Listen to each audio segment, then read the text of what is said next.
Сайн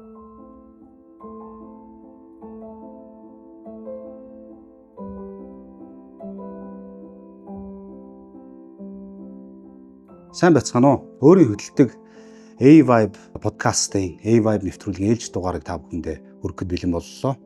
За өнөөдрийн бид бүхний ярих сэдэв бол энэ одоо дэлхийн энэ хувилдааны онлайн одоо хамгийн том гэр бүл гэгдэж ярьдаг. За мөн одоо энэ дэлхийн нууц нийгэмлгүүдийг удирддаг, гэгддэг.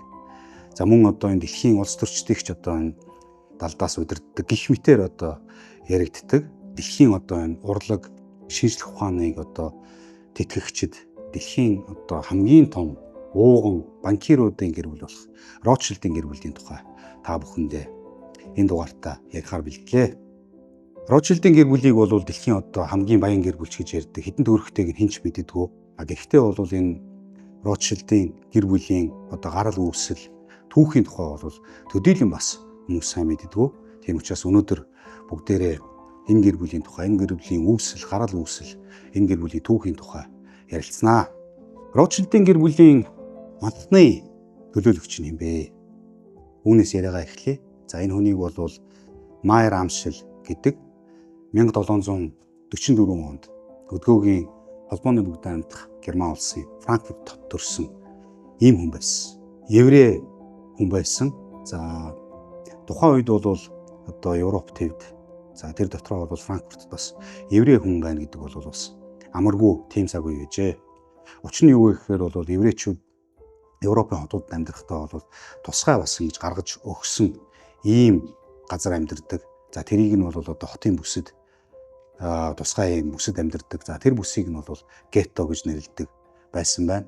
За еврейчүүд бол одоо тухайн өөрийнхөө геттогоос шөнө ороо гарч болдгоо.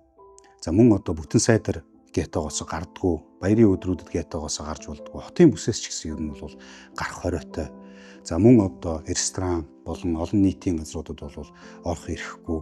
За зах худалдааны газруудаар ч гэсэн одоо очихдоо зөвхөн хаах үед нь очиж худалдаа хийх боломжтой байдаг байсан байна.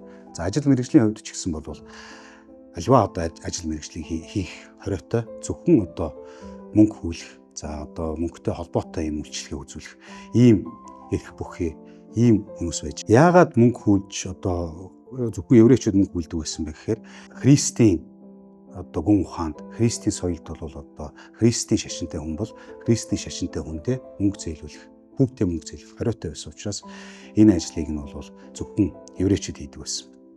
Майер Амшилийн хувьд бол үүнийгээ дагаад одоо Майер Амшилийн аав нь өөрийн энэ жижигхэн одоо санхүүгийн үйлчлэгээ үзүүлдэг мохлогтой. За өнөөгийн одоо бидний ярьж саншснаар бол бас нэг юм жижиг юм ченжийн контортой байдаг гэсэн.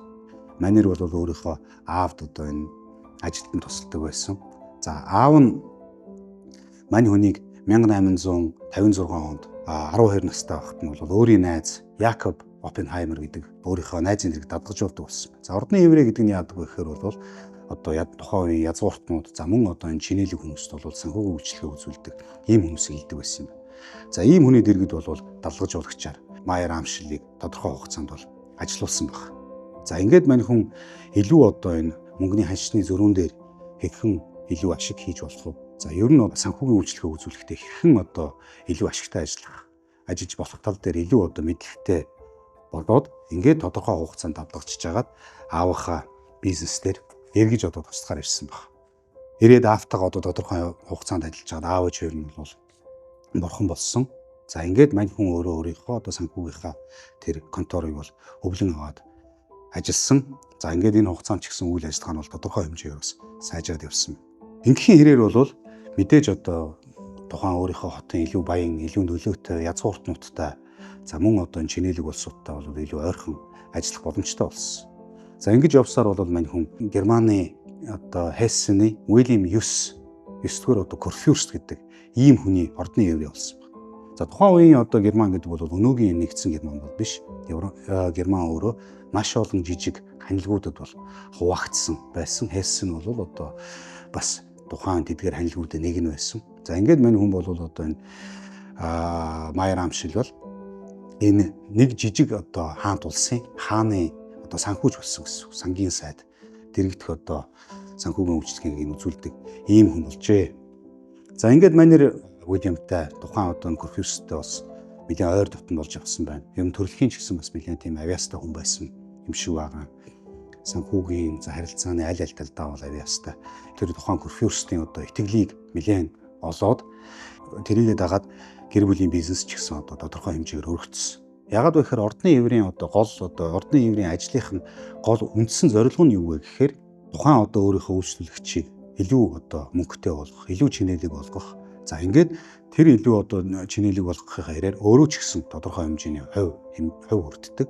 За мөн хэрвээ ашиггүй ажиллах юм бол шууд утгаараа толгоогоо ахуулдаг.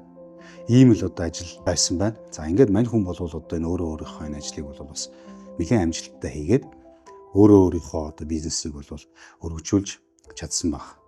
За удалгүй мань хүн бас нэг энэ чинээлэг еврей айлын охинтой гэр бүл болсон. За ингээд тухайн өөрийнх нь гэргийн энжин өөрийнх нь гэр бүлийн бизнест илүү гэр бүлийн бизнестэй нийлүүлснээр бизнесээ өргөжүүлээд зөвхөн санхүүгийн үйлчлэгээ үзүүлдэг жижиг ийм мохлог, жижиг ийм контор биш. Ер нь бол ийм банк байгуулсан баг. Бизнесээ бол шин шатанд гаргаж чадсан. За мань хүн гэр бүл болоод бол 5 хүү, 5 охинтой болсон. За хүүхдүүд нь ч гэсэн бол энэ Ротшильдийн гэр бүлийн цааштай хувь заяанд бол энэ бас маш чухал үүрэг гүйцэтгсэн. Энэ тухай бол хэдүүлээ дараа нь ярина. За Ротшильдийн гэр бүлийн Ротшильд гэдэг ер нь яг ямар учиртай юм бэ гэдэг талаар хэдүүлээ ярэ. Энэ овг нь өөрөө ямар утгатай юм бэ гэдэг талаар товчхон ярих гэж бодож байна. Ротшильд буюу англиар Rothschild гэдэг. Энэ германаар шууд орчуулбал, герман хэлнээс шууд орчуулбал улаан бамбай гэдэг утгатай юм үг. За Майер Амшилийн аав нь бол тухайн жижиг юм санхүүгийн үйлчилгээ үзүүлдэг энэ мохлогтой байхдаа бол хаягн дээр ийм улаан бамбайны дүрс хаягн байсан байна. Үйл ажиллагаа явуулдаг газараа ийм дүрс бүхий хаяг гадсан байдаг байсан. За ингээд Франкфуртынхан бол аливаа санхүүгийн үйлчилгээ үзүүл аливаа гэмт төгрөг солиулах шаардлагатай бол нөгөө улаан бамбайт дээр очие. Улаан бамбайтын үйлчилгээг авъя гэсээр байгаа. Ингээд Ротшильд гэдэг ийм нэрийг авсан. За ингээд энийг албан ёсны өөрийн гэр бүлийн овог болгосон нь бол энэ Майер Амшил баг. 18 дугаар зууны 2 дугаар хагаст бол Европ төвд ажил төрлийн хувьсгал болсон. За ажил төрлийн хувьсгалын үр дүнд нэмт хэрэгүнд бол тухайн Англи болон Голланд ажил төрсөн. За Англид бол тухайн үед дэлхийд хамгийн сайн чанарын бүс давуу үйлдвэрлэж эхэлсэн баг. За Майер Амшил ч гэсэн энэ тухайн үеийн тэр бизнес урсгалаасаа хоцрохгүй өөрийн үеэлдүү Натаныг Лондон руу явуулаад ингээд Лондоноос бүс барааг Франкфурт руу импортлдог ийм ажлыг бол нэлээд амжилттай хийгээд ингээд энийгээ дагаад ч гэсэн бас тухайн үеийн дэлхийн санхүүгийн томоохон төв болох Лондон хоттой ч гэсэн бас бизнес харилцаатай болж байна. Төд удалгүй 18 дугаар зууны сүүлд 18 дугаар зууны эцэст Францын хувьсгал гарсан. Тэрнээс өмнө бол Франц өөрөө хаант улс байсан. За энэ хувьсгалын үр дүнд бол Франц өөрөө бүгдийн тулс болсон байна. Хаана хаан ширээнээс нь буулгаад тухайн үед тэгээд цаазаар авсан. За энэ нь бол тухайн үеийн Францын хөрш цэргэлдээ орнууд, тухайн үеийн Европын орнуудын ч гэсэн бас удирдлагуудын хаад ноёдын нэлээд тийм сэтгэлийг түгшээж эхэлсэн. Яагаад вэ гэхээр тухайн үеийн улс хөрөн бүр хаан засаглалтай юм байдаг байсан. За ингээд анхны бүгдийн тулс бий болсноор бол энэ Францын хөрш цэргэлдээ улсууд энэ бүгдийн тулсыг байхгүй болгох, Францад хаан засаглалыг эргэж сэргийхээр коалиц байгуулад ингээд Франц руу цэргэлэн хөдөлсөн байна. За энд бол энэ тухайн үеийн Хельсэн ч гэсэн нэгдэж ороод ингээд энэ манай энэ Майер Амшилийн үйлчлүүлэгч 9-р Уильям ч гэсэн энэхүү коалицийн нэг хэсэг болоод ингээд Франц руу цэргэлэн хөдөлсөн. За харамсалтай нь бол Францын айрамд мань хүний айрам цохигдоод эргээд Францын айрам Франкфуртод тулж ирсэн байна. За ингээд Франкфурт руу Францын айрам тулаад ирдэг. За Франкфуртыг эзэж авахын ийм ирмэг дээр Уильям ч гэсэн Франкфуртыг орхиод зугтсан байна. За ер нь бол яг зугтахаас өмнө бол Францын тал манай эрт санал тавьсан хамтран ажиллаач. Манай талд орооч гэсэн хамтран ажиллах санал тавьсан байсан боловч одоо Уильям бол Францын талд орох боломжгүй байсан юм шиг байна. Яагаад вэ гэхээр бол тухайн үеийн одоо Францын дайсан мань одоо Курфюрстийн өөрийнх нь холбоотой болох Англи, Австри, Пруссийн хаадуудад мань хүн маш их хэмжээний мөнгө зээлдүүлсэн байсан учраас хэрвээ одоо Францын талд орох юм бол өөрийнхөө мөнгийг одоо эргүүлж авах боломжгүй гэж одоо үзээд мань хүн Англи руу зугтсан. За Майер Амшил бол Курфюрстийн мөнгийг одоо өнөөдрийн хэллэгээр одоо махчилж яваад хэлэх юм бол Курфюрстийн мөнгийг маллж үлдэхээр ингээд Франкфуртод манер үлдсэн баг. Үр дүнд нь яасан бэ гэхээр бол Майер Амшлийн хувьд бол урт хугацаанд эргэлдүүлэх хөрөнгөтэй болсон. Энэ нь бол одоо тухайн мань хүний үйлчлүүлэгчийн мөнгө Курфюрстийн мөнгийг тодорхой хэмжээнд мань хүний эзгүүд бол эргэлдүүлэх боломж гарсан. За тэр мөнгөний ч гэсэн одоо амжилттай эргэлдүүлээд Курфюрстад ч гэсэн одоо хөрөнгийг наримжуулаад өөртөө ч гэсэн бас өөрийнхөө ч гэсэн хөрөнгийг бас харивжуулах ийм боломж гарсан. За ер нь бол энэ түрүүн миний ярьсан Францын хувьсгал бол еврейчүүд эерэг нөлөө үзүүлсэн. За үр дүнд нь бол еврейчүүд зөвхөн одоо энэ өөрийн энэ түрүүн миний ярьж ирсэн хотын бүсэд байдаг өөрийн гетто дотор л үйл ажиллагаа явуулдаг байсан тэр явдал халагдаад ингээд одоо еврейчүүд илүү одоо өргөн хүрээнд үйл ажиллагаа явуулах ийм боломж нэгдсэн байна. За мань хүн би түрүү хэлжсэн өөрийнхөө одоо дүү үеэлдэг бол Лондон руу өмнө нь явуулаад бизнес эрхэлжсэн. За ингээд энэ Францын одоо энэ хувьсгалын явц ч гэсэн өөрийнхөө бас бизнесийг өргөжүүлэх илүү шин боломжууд гарсан. Юу вэ гэхээр Английн одоо засгийн газраас гаргаж ирсэн өрийн бичгийг мань хүн худалдаж аваад Английн өрийн бичгийг Францаас худалдаж аваад Француудаас мэдээж өрийн бичгийг худалдаж аваад Францаас худалдаж аваад одоо жишээлбэл одоо 100 паундын өрийн бичгийг Францаас одоо 50% хямдгалтай 50 паундаар худалдаж аваад эргээд одоо Англи 100 паундаар зардаг ийм бас бизнес одоо гарцыг манер тухайн үед бол бас нэвтрүүлсэн байдгийн байна. За ингээд тодорхой хэмжээний бас хөрөнгө мөнгө бас одоо юу гэдэг өөрийнхөө гэр бүлийн бизнесийг илүү өргөжүүлэх боломжтой болсон. Өрийн бичиг гэж юу яриад байгаа вэ гэхээр бол энэ одоо өнөөдөр Монголд ч гэсэн засгийн газрын үндэс гэж ярьдаг. Засгийн газар өөрөө өрийн бичиг гаргадаг. Ингээд энийг нь бол санхүүгийн байгууллагууд бол иргэд худалдаж авдаг.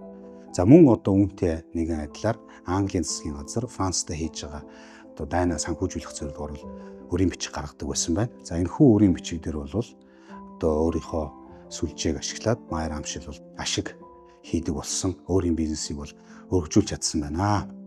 Төд удалгүй Майер Амшил өөрийн том хүү Джеймс Ротшилдыг Лондон хотод одоо өөрийн бизнесийг өргөжүүлэхээр өөрийнхөө конторыг одоо байнгын үйл ажиллагаатай явуулахаар өөрийн хүүг бол Лондон хот руу явуулсан байна. Ингээд 1812 онд 68 настайдаа нэвтрүүлгийн гол одоо баатар болох нь Ротшилдын гэр бүлийг үндэслэгч Майер Амшил Ротшилд өөдөлсөн байна. За ингээд түрүүн би хэлсэн мань хүн 5 хүүтэй байсан. Мөн одоо 5 охинтой байсан байна. За Майер Амшил бурхан болохдоо өөрийнхөө гэрээслийг үлдээсэн. За гэрээслэлээр бол зөвхөн одоо хүүнэр нь бизнесийг нь өргөжлүүлж авч явна. Одоо хөрөнгө мөнгийг нь өвлж авна гэсэн ийм гэрээсэл үлдээсэн.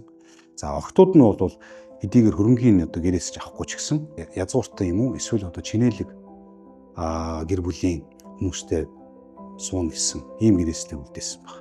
Одоо гэр бүлийн үндэслэгч Майер Амшил бурхан болсны дараа бол хоёр дахь том хүү болох Нейтнийг гэр бүлийнхаа одоо тэргүүнээр сонгоод аавынхаа үйл хэргийг цаашаа өргөжлүүлсэн.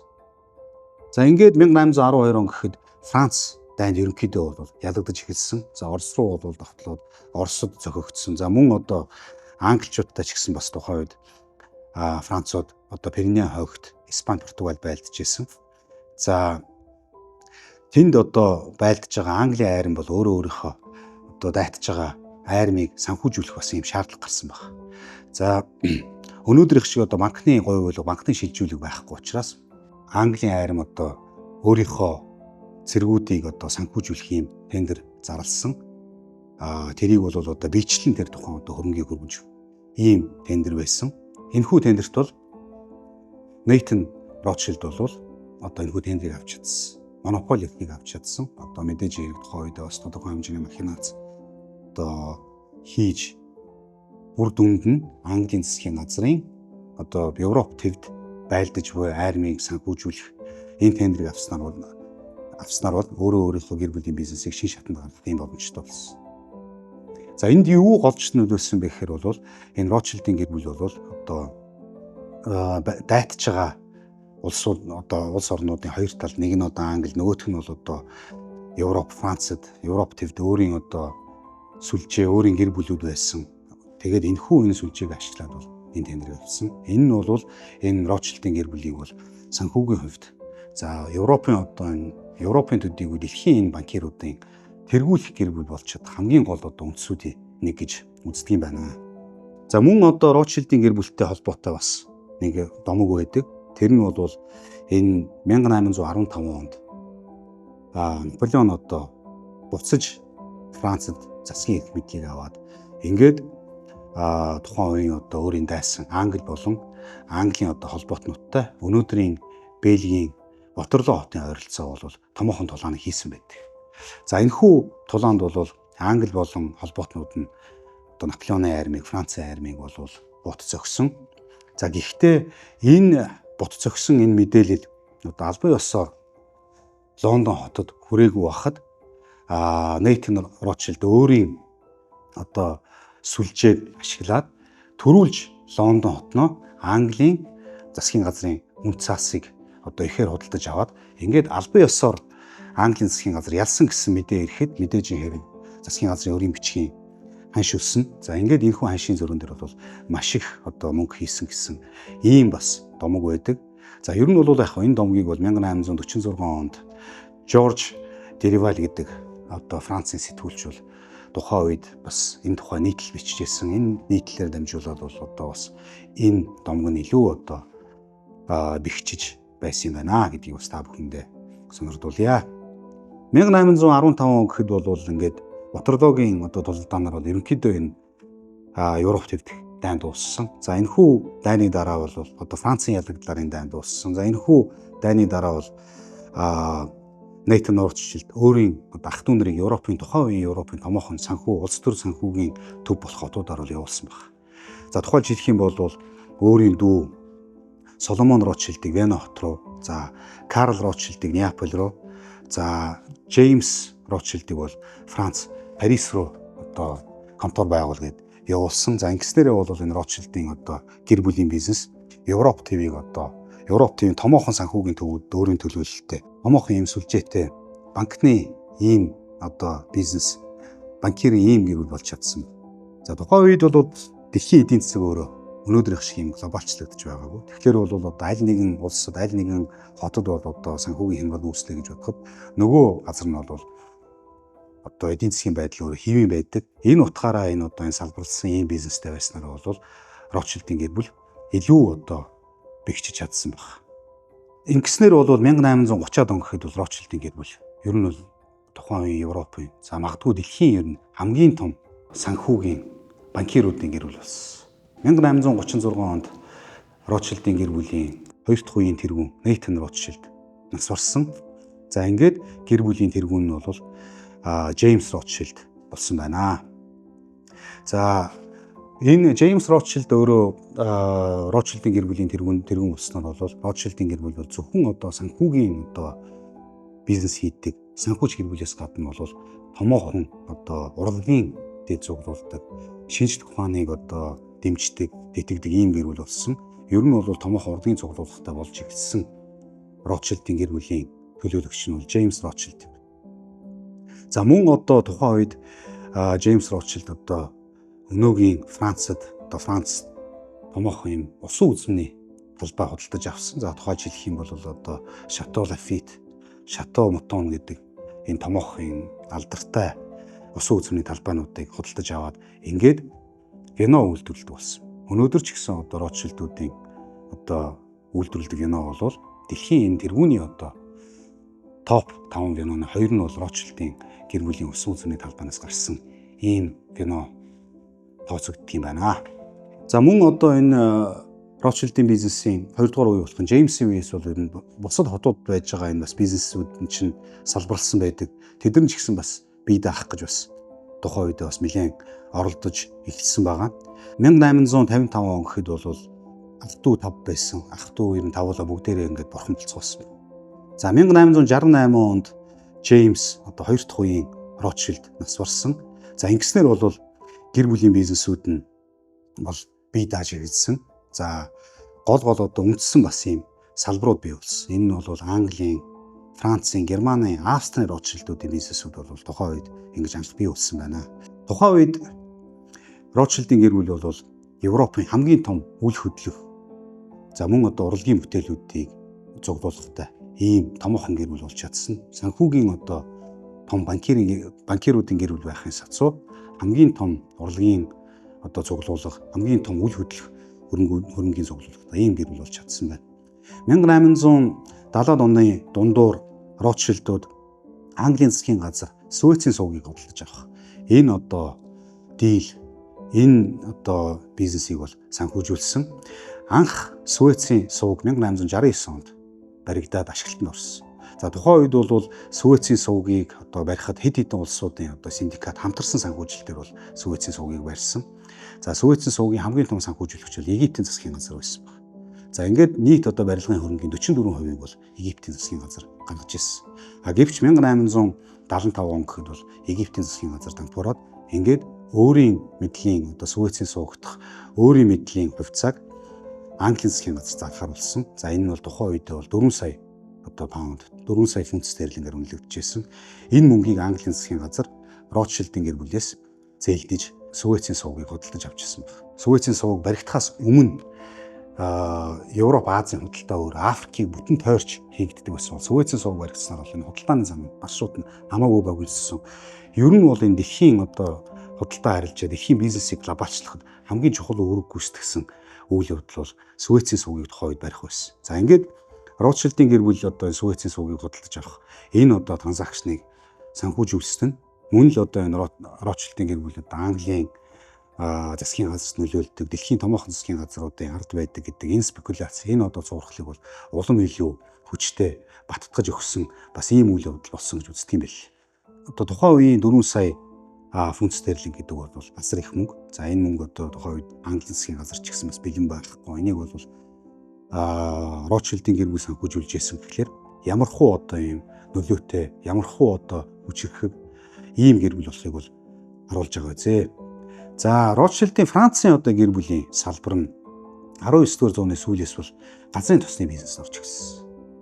За тухайн үед Оросын эзэнт улсын бүрэлдэхүүнд байсан Баку, өнөөдрийн Азербайджан, Каспийн тэнгисийн хажууд байдаг энэ Бакугийн орд газарт талбай эзэмшдэг байсан баг.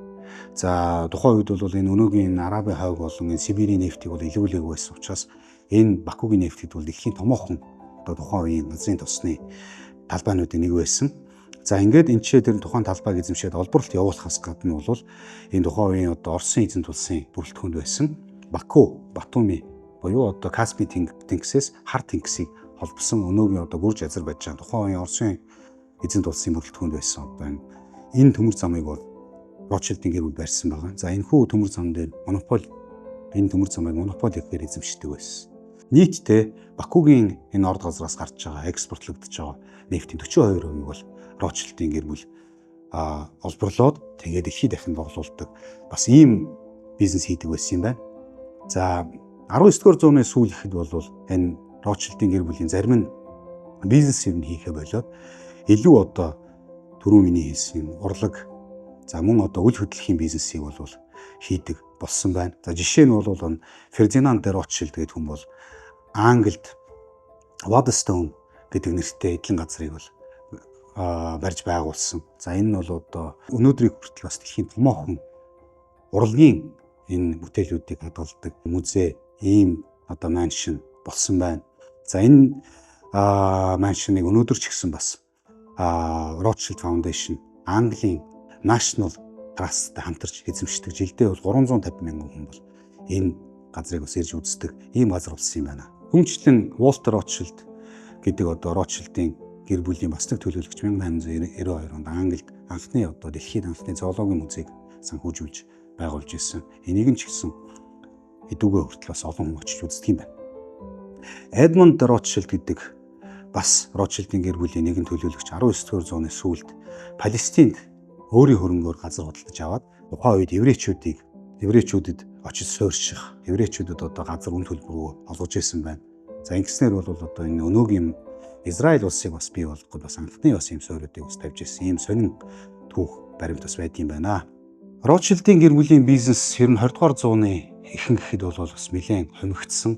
19 дугаар зууны дунд үе, 19 дугаар зууны сүүл үе шиг бас тийм төдийлөн тийм далайцтай өргөн хэмжээтэй бас бизнес явуулж чадах байсан юм. За ингээд 1901 он гэхэд бол анх одоо Ротшильдийн гэр бүлийн бизнес үүсчихсэн Франкфуртын салбарт жишээлбэл хаагдсан байх жишээний. За 1905 онд Оросд одоо хувьсгал гарсан. За Оросын хувьсгалын дараа бол Ротшильдууд өөрийн одоо Оросын эзэнт улсад байсан нефтийн бизнесийг өнөөгийн одоо Shell компани буюу тухайн үеийн Royal Dutch Shell зараад гарч ирсэн бас юм түүх байд юм байна. Дэлхийн 1-р дай 1914 онд эхэлсэн. Дэлхийн 1-р дай эхлэхэд энэ Ротшильдийн гэр бүлийн одоо салбарууд тухайн үеийн дайтжсэн Герман, Англи, Францад аль алинд нь үйл ажиллагаа явуулдаг байсан. За мэдээж хэрэг одоо тухайн үйл ажиллагаа явуулж байгаа улс орнуудынхаа засгийн газартаа бол аль аль салбарууд нь ойрхон ажилладаг байсан. За энэ нь бол Ротшильдийн гэр бүл дэлхийн одоо улс орнуудын засгийн газруудыг санхүүжүүлдэг. Тэдний ард байдаг одоо энэ хуульдааны онолыг одоо улам илүү баттаж өгсөн. За мэдээж хэрэг одоо миний хувь хүний бодлоор бол бизнесүүд нь салбарлаад өөр улс орнуудад одоо үйл ажиллагаа явуулж байгаа. Хоорондоо бараг одоо холбоогүй болсон. Тэр утгаараа одоо юу гэдэг тухайн үйл ажиллагаа явуулж байгаа улс орнуудтай хамтарч ажиллах нь бол зүүн хэрэг. Магадгүй одоо энэ хуульдааны онол нь одоо үндэслэгүй байж байх тийм талтай гэж би хувь хүний хувьд бол боддог. Дэлхийн 1-р дай 1918 онд дууссан. Энэ хооронд одоо 1933 онд гэхэд Гитлер Германд засгийн эрхэнд гарсан. За мэдээж Гитлер өөрөө бол одоо антисемит үзэлтэй буюу еврейчүүдийн эсрэг ийм үзэлтэй байсан. Манайр Герман дахь Ротшильдуудын хөрөнгийг бол хураасан. За энэний одоо үр дүнд жишээлбэл одоо Альберт Ротшильд гэдэг хүн өөрийнхөө одоо Европ дахь хөрөнгийг дайжуулаад одоо байгаа үл хөдлөх хөрөнгөө хураалгаад Швейцарт байхад нь одоо Швейцарын засаг захиргаа маань хүний Германд одоо буцааж хүлээлгэж өгнө гэсэн энэ мэдээг сонсоод бол амиа хорлсон байх жишээний. Ер нь бол энэ дэлхийн 2 дугаар дай Ротшильдийн гэр бүлд бол бас нэлээд тийм хүн дээр туссан. За тухайн жишээлх юм бол Австрийг Герман тухайн үед өөртөө нийлүүлсэн. За ингээд энэний үр дүнд яасан бэ гэхээр бол Австрид байсан Ротшильдийн одоо хөрөнгийг мөн л одоо нацистууд хурааж авсан баг. Энэ мэдээж хэрэг одоо Ротшильдийн гэр бүлд бол нэлээд хүндхэн ийм цохилт болсон байдаг. 1945 онд дэлхийн 2 дугаар дай дууссан. За мэдээж хэрэг энэ дэлхийн 2 дугаар дайны өмнө явцад хураалгасан өөрийн хөрөнгийг бол одоо Ротшильдууд бас тодорхой хэмжээнд эргүүлж буцааж авч чадсан. За гисэн хэдий ч одоо дайны өмнө байсан хэмжээндээ бол хүрч чадаагүй гэдэг юм бэл. За 1953 онд бол Ротшильдийн гэр бүлийн цоошин салбар үүссэн. Энэ нь бол Швейцар дахь Ротшильдийн гэр бүлийн одоо салбар. За энийг бол Эдмонд де Ротшильд гэж Ротшильдийн гэр бүлийн төлөөлөгч нээсэн. Учир нь манайр бол Швейцарт сурж байгаад одоо тухайн улсад бас нэлээд тийм одоо дасаад за цаашлаад бол одоо тухайн улсын эдийн засгийн орчин, хууль эрхцэн орчин ч гэсэн манайд нэлээд таалагдаад ингээд Швейцарын одоо Ротшильдийн салбарыг нээсэн байт юм байна. 1970-ад он гэхэд бол Лондонгийн, Парисын, Швейцарын гэсэн ийм 3 Ротшильдийн гэр бүлийн салбарууд, банкны салбарууд үлдсэн байна. За 1982 онд бол Францад социалист үзэл баримталтай зүүнний чигийн ийм одоо Франсуа Миттераны засгийн газар сонгуулийн үр дүнд ялгаа засгийн эрхийг авсан. За мөн л одоо Ротшильдийн Парисын салбарыг тухайн үед нийгэмчилсэн байдаг юм. Тодорхой хугацааны дараа Францад сонгуулийн үр дүнгээр улс төрийн одоо чиг баримжаа өөрчлөгдөд бас энэ банкныхаа салбар нь буцаж сэргсэн. Ингээд 2003 онд одоо Английн болон Францын одоо банкны салбарууд нь нэгдсэн. За Швейцарын салбар нь бол өдгөө хүртэл тусдаа үйл ажиллагаа явуулж байгаа. Гэхдээ одоо нөгөө Англи болон Францын салбартаагаа бол өрсөлдөж бас одоо үйл ажиллагаа явуулдаг юм байна. За та бүхэндээ бас нэг сонирхолтой зүйлийг би ярьж өгье. За энэ нь бол одоо энэ Ротшильдийн гэр бүлийн сүлд юм. За энэ хүү одоо сүлд нь бол юу вэ гэхээр энэ одоо Бамбай хоёр тал зогсох арслан болон ийм морины дүрс. За Бамбай дээр нь бол 5 сум атгсан ийм гарны ийм дүрс байдаг. За энэ хүү сүлд нь юу бэлгэж гэнэ вэ гэхээр тавуула хамтдаа байх юм бол хугалж болохгүй. Энэ 5 одоо нийлсэн багт сум шиг ийм хүчтэй байна. Нэг нэгээрээ байх юм бол одоо ганцаараа байгаа сум шиг ийм хэврэг байна гэдгийг бэлэгдэж ийм бас гэр бүлийнхэн ийм сүлд байдаг. За энэ нь бол магадгүй одоо манай нууц товчон дээр гардаг. Энэ одоо 5 сумын бэлэгдлийг одоо тухайн үедээ энэ Ротшильдийн гэр бүлийн үндэслэгчид энэхүү бас энэ дорн дахны тэр дотроо Монголын энэ нууц товчоноор гарч ирсэн энэ түүхийг бас бэлэгдэжсэн болов уу гэж би боддгоо. 1880-аад он хүртэл Ротшильдийн гэр бүл бол дэлхийн томоохон нөлөө бүхий банкны гэр бүл, хамгийн баян гэр бүл байсан. За тэрнээс хойш бол багаагаар бол Ротшильдийн гэр бүл бол тодорхой хэмжээгээр өөрийн эд хөрөнгө нөлөөгөө бол бас тодорхой хэмжээгээр алдаж байсан. Гисэн хэдий ч бол Ротшильдийн гэр бүлийг одоо энэ хувилдааны онол тойрог байнга л одоо хувилдааны онолтой холбоотой дэлхийн нууц нийгэмлэгүүдийн ард байж идэг, дэлхийн засгийн газруудыг санхүүжүүлж идэг ийм одоо нууц талд ийм гэр бүл гэдэг хардлага, ийм одоо түүх бол байнга л эдний гэр бүлтэй бол холбоотой байсаар ирсэн. За өнөөдөр Ротшильдийн одоо гэр бүлийн маш олон хүн байдаг. Түрүүн би ярьж ирсэн 5 хүүгээс улбаалсан 5 салбар. За тэр дотор Европын улс орон бүрт янз бүрийн одоо улс оронд амьдардаг ийм хүмүүс байдаг. За Ротшильдийн бизнесүүдээс бол үлдсэн гэвэл одоо энэ Лондон, Парисын банкны салбар болон энэ Швейцарын бас салбаруудаас гадна одоо тухайн салбаруудтай шууд холбоогүй Ротшильдийн гэр бүлийн маш олон хүмүүс бол ажиллаж амьдарч байдаг. За ер нь бол одоо энэ дэлхийн 2 том дайн, за үүнтэй холбоотой хөрөнгөө хураалгасан зэрэг. За мөн одоо энэ үе залгамжлах татвар гэж энэ дэлхийн маш олон улс орнд байдаг. За эдгээр энэ шалтгаануудаас шалтгаалan Ротшильдийн гэр бүлийн одоо хөрөнгө бол хуучин шигэ одоо их байж чадхаа бол болсон. Гэхдээ одоо болтол тодорхой хэмжээнд бол ийм бас спекуляц байдаг. Ротшильдийн гэр бүл одоо магадгүй 50 тэрбум доллар 50-аас одоо 1,8 доллар хүртэл хөрөнгөтэй гэсэн ийм спекуляц бол өнөөдөр хүртэл ам бүхтээ орчдгоо. За ингээд та бүхэндээ одоо дэлхийн томоохон банкны гэр бүл бол Ротшильдийн гэр бүлийн тухай түүхийг та бүхэндээ хүргэлээ. Ингээ миний хүргэсэн түүх та бүхэнд бас сонирхолтой байлаа гэж найдаж байна. Ингээд дараагийн дугаартаа эргэж уулзлаа баяртай. Та бүхэндээ амжилт хүсье. Баярлалаа.